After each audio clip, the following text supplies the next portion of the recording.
Hello and welcome back to IAmMe. Today we're going to be looking at simple sentences. Simple sentences can actually be quite difficult. To start, they've got three different names. A simple sentence sometimes can be called a main clause, and sometimes, depending on who you speak to, it's called an independent clause. Like, that's quite confusing already. However, hopefully this video will make them a little bit more simple and easy for you to understand. Let's take a look at 5 different simple sentences to begin. First one, I love eating ice cream. Second one, she runs every morning. Third, they watched a movie. Fourth, we went for a walk. Fifth, he plays the guitar. So, they are short, but that's not what a simple sentence is. Otherwise, it'd just be called a short sentence. A simple sentence can actually be quite long. I could add a prepositional phrase that tells you where something happened or when something happened, and it still is a simple sentence. Let me show you. The first one, I love eating ice cream at the park. Still simple. This sentence already tells you when she does it. So I could change it and add why she does it. So she runs every morning to stay fit. Still simple.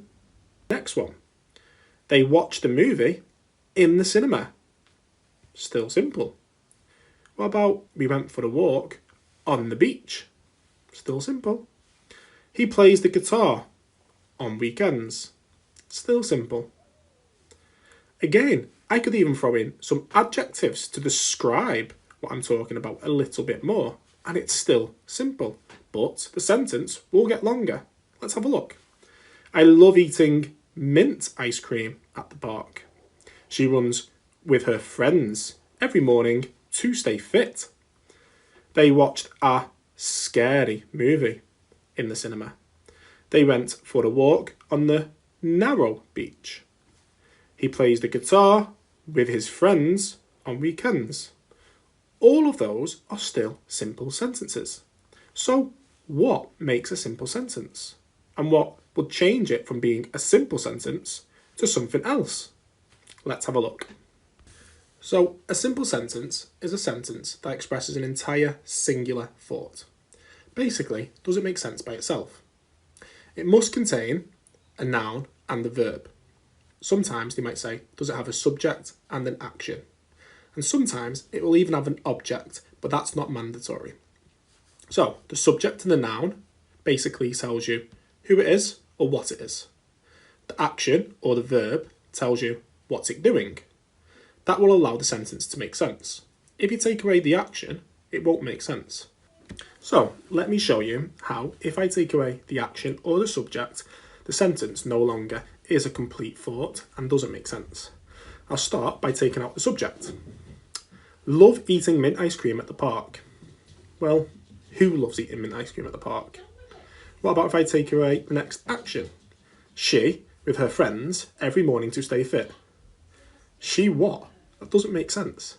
Do you see how it's important that you must have a subject and an action, or a noun and a verb? So you know, a simple sentence happens when you've got a noun and a verb, basically a subject and an action. However, a simple sentence can become a compound sentence or a complex sentence, and then it's no longer a simple sentence. A simple sentence becomes a compound sentence when you have 2 simple sentences joined together with a coordinating conjunction, a fanboy. A simple sentence becomes a complex sentence when you have a simple sentence and a subordinate clause, a sentence that doesn't make sense by itself, but is dependent on the independent sentence. And that's normally when you use a subordinate conjunction or I saw a wubble. Have a go at applying what you just learned with this sheet.